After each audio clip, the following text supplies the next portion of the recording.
Every single year, as we inch closer to Bears training camp, two little words start creeping back into our conversations: roster bubble. It's one of those phrases that gets tossed around every offseason, and guess what? We're doing it again, but this time with a bit of a twist. Now, I might break down some specific roster battles in another video, positional competitions and all that good stuff. But today, we're taking a full squad approach. The Bears currently have 91 players on the roster. Why 91 instead of the typical 90? That's because of the international exemption. With Tory Taylor on the team, they get one extra spot during the offseason. He still counts toward the final 53-man roster when the time comes to trim it down, but for now, they're allowed that extra guy. So here's the deal. I'm going to go through all 91 players and place each one into one of four categories: locks, safe, bubble, or long shots. Pretty straightforward, right? Now, a lock is exactly what it sounds like.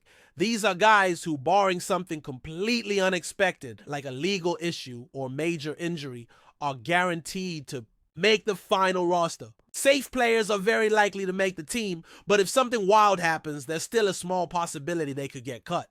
Then you got the bubble guys, and this is where things start to get real interesting. These players are going to have to fight tooth and nail for a spot on the roster.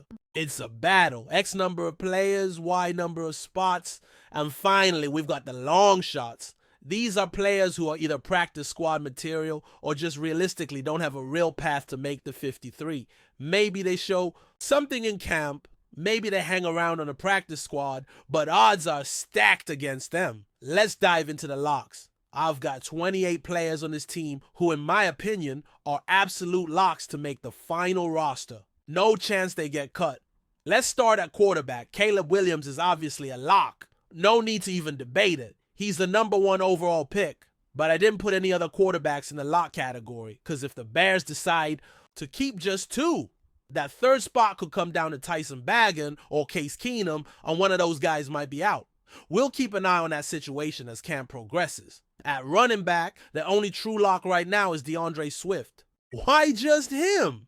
Well, because the rest of the room has some question marks. What if the Bears make a trade for another back? What if a younger guy explodes in camp? Guys like Kyle Manungai are intriguing, but there's some uncertainty. At wide receiver, there are three absolute locks in my book: DJ Moore, Romo Dunza, and Luther Burden. No matter what happens, those three are going to be on this roster come week one. At tight end, Cole Kmet and Colston Loveland are your two guys who are completely safe. No way they're getting cut. Along the interior offensive line, you've got Joe Thuney, Jonah Jackson, and Drew Dowman locked in as your starters. On the outside, Darnell Wright is a lock, no doubt. Isaiah Trapilo as a second-round pick is also a lock. Even if he's not a starter right away, he's not going anywhere. Braxton Jones is another one I'm putting in the lock category. Now, could he start the season on short-term injured reserve or the PUP list if he's not fully healthy? Sure, that's possible, but unless something crazy happens, he's not getting cut. A trade could happen, maybe, but if he's not traded, he's making this team. On the defensive line, you've got some heavy hitters who are absolutely locked. In Montez Sweat, Dio Odeyingbo, and Grady Jarrett are guys whose contracts alone make them untouchable. Javon Dexter is a lock. Shamar Turner, who was taken in the second round, is also locked in. Andrew Billings is right there too. I debated putting him in the safe group, but ultimately, I think he's solid enough that he belongs in the lock camp. At linebacker, TJ Edwards and Tremaine Edmonds are cemented in place. Ruben Hippolyte is a fourth-round pick, and considering the depth at linebacker and how highly the coaching staff has spoken about him, I think he's a lock as well. In the secondary, Jalen Johnson and Kyler Gordon are your two corners who I consider locks. There are other corners I really like, but those two are guaranteed roster guys. At safety, Kevin Byard and Jaquan Brisker round out the lock list. Brisker's dealt with some injuries, and of course, that's always a concern, but assuming he's healthy, he's making this team. On special teams, Cairo Santos is your kicker, and Tory Taylor is your punter. I didn't put the long snapper Scott Daly in the lock category, though. There's some competition there that we'll talk about later. So that's 28. Locks, meaning over half the 53-man roster is already decided. Realistically, there are probably a few more players in the Bears building who are unofficially safe. Guys who the coaching staff views as rostered already. But for me, 28 is the number I'm confident in calling locks. That leaves us with 25 more spots, and the competition for those is going to be fierce. Let's move on to the safe players. These are the guys who are more likely than not to make the roster, but it wouldn't be a complete shock if they got cut. First up, I'm pretty confident the Bears are going to carry 3 quarterbacks, which puts Tyson Bagent and Case Keenum in the safe category. Now, they're not locks, especially Bagent, who's still young and could struggle. But Keenum brings that veteran presence the team really lacked last season. I think both make the team, but they've got to show up in camp. Travis Homer is another guy I've got in the safe tier. Special teams value is huge, and the coaching staff loves what he brings there. Kyle Manungai, as a rare 7th-round pick with a decent shot at making the roster, also lands in this group. If the team doesn't add a big-name running back, and he impresses, I think he's safe. At wide receiver, Olamide Zacchaeus is a soft lock in my eyes, which makes him fit perfectly in the safe label. At tight end, Durham Smythe is safe. There's some Joe Wilson buzz, sure, but Smythe has history with offensive coordinator Ben Johnson, which gives him a leg up. Larry Borum is someone I came very close to putting in the lock category. He's basically your swing tackle, unless Isaiah Trapalo or Braxton Jones takes a huge leap. I think he's still on the team regardless. Ryan Bates is another interesting case. If he's healthy, he's probably your top backup on the interior line. But there's concern. He's dealing with a shoulder issue and has had concussion problems. So I've got him in safe with an asterisk. If the health checks out, he makes the roster. If not, that spot's up for grabs. Austin Booker is another guy I've put in this group. He's had a quiet spring, but the talent is there. Amen, Ogbongbemiga is a special team standout, and that alone makes him valuable. I think he's got a good shot.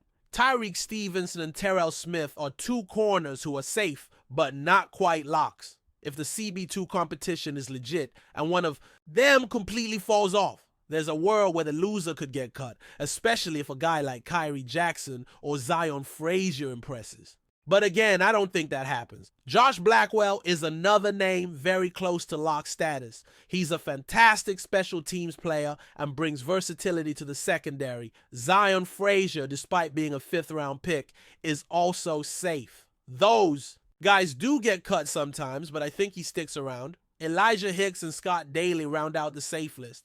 Hicks adds depth at safety and can play on special teams. Daly, as a long snapper, has a history with Torrey Taylor from the days at Iowa.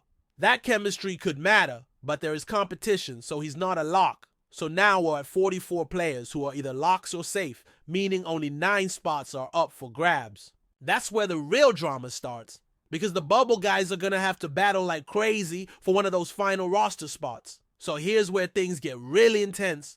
Those final 9 spots on the Bears' 53-man roster are up for grabs, and I've got 20 players sitting right on the roster bubble fighting for them.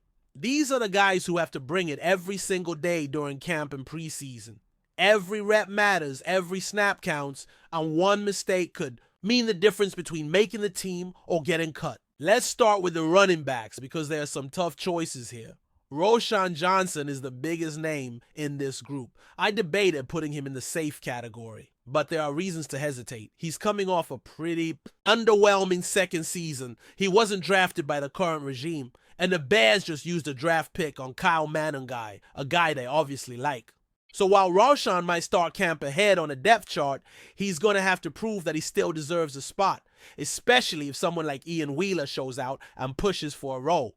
Before we continue, don't forget to subscribe to our channel and give this video a like. Your support helps us keep bringing you the latest updates on our Chicago Bears. And don't be shy, drop your thoughts on the news in the comments below. Whispers are starting to circulate across the league, and if they hold any truth, the NFC North might be about to get a whole lot scarier. According to sources close to the situation, there's growing speculation that star pass rusher Za'Darius Smith has inked a deal with the Chicago Bears, a move that, if confirmed, would send shockwaves through the division and potentially reshape the defensive hierarchy in the NFC. While nothing has been officially announced by the team or Smith's camp, Insiders suggest that the Bears have been quietly working behind the scenes to bolster their defense, and landing a proven sack artist like Smith would be a clear indication of their intent to dominate in 2025. Known for his explosive first step, relentless motor, and vocal leadership, Smith could be the missing piece in a Bears defense that has shown promise but lacked a true game record in recent seasons. After standout performances with the Packers, Ravens, and most recently the Browns, Smith's reputation precedes him. Though injuries have slightly slowed his pace in recent years, when healthy, he remains one of the most disruptive edge rushers in the game. The idea of him returning to the NFC North, but this time in Bears blue and orange, is bound to stir emotions, particularly among fans in Green Bay who once cheered his name. Adding fuel to the fire, Smith reportedly told sources that he's ready to terrorize quarterbacks all season long, which only deepens speculation about his next destination. Chicago, with a young core and a fan base starving for success, could be the perfect stage for his next act. Until official confirmation comes through, it remains just that, a rumor. But in the world of NFL offseason chatter, where smoke often signals fire, Bears fans might want to start imagining what Soldier Field would look like with number 94 flying off the edge and wreaking havoc every Sunday. That's it for this update. If you enjoyed the video and want to stay updated with exclusive news about our Chicago Bears, be sure to subscribe to our channel and hit that like button. We can't wait to hear your thoughts in the comments. See you in the next video.